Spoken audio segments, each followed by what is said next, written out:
agradeceros a todos que estades aquí hoxe para compartir esta despedida con nós. Queremos tamén agradecer a Alfonso Magariños, amigo da familia, que accedera a impartir a homilía. Hoxe queremos recordar a Mucha polo seu humor. Hoxe queremos recordar a Mucha polo cariñosa e xenerosa que foi connosco. Ela sempre estaba preocupada por como estábamos demais.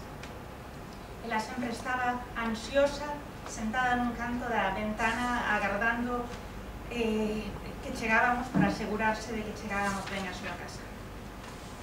Uns comenzos moito máis duros dos que disfrutamos os seus descendentes, Mucha e Manolo, loitaron por construirse unha casa, unha vida digna, tamén por construir un país mellor e máis democrático.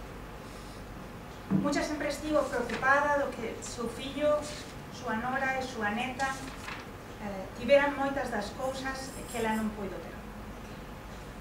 Meu pai escolleu uns textos do libro A nai de Gorki, un libro que moito lle gostara a Mucha.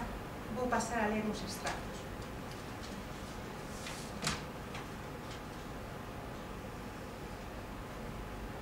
A nai tiña solicitado xa 3 veces permiso para visitar o seu fillo na cadea, e as 3 veces recibiron a negativa do policía, un vello de cabelos brancos.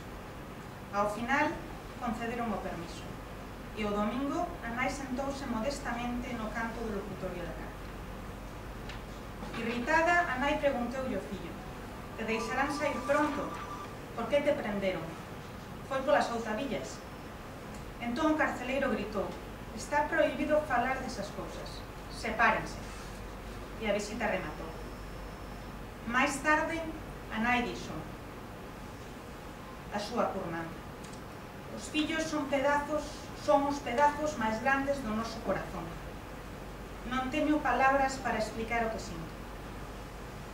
Seica, miles de vidas falaban por boca da nai, todo era cotiá e corriente na súa vida, mas da mesma maneira corrente e cotiá vivían innumerables persoas na terra.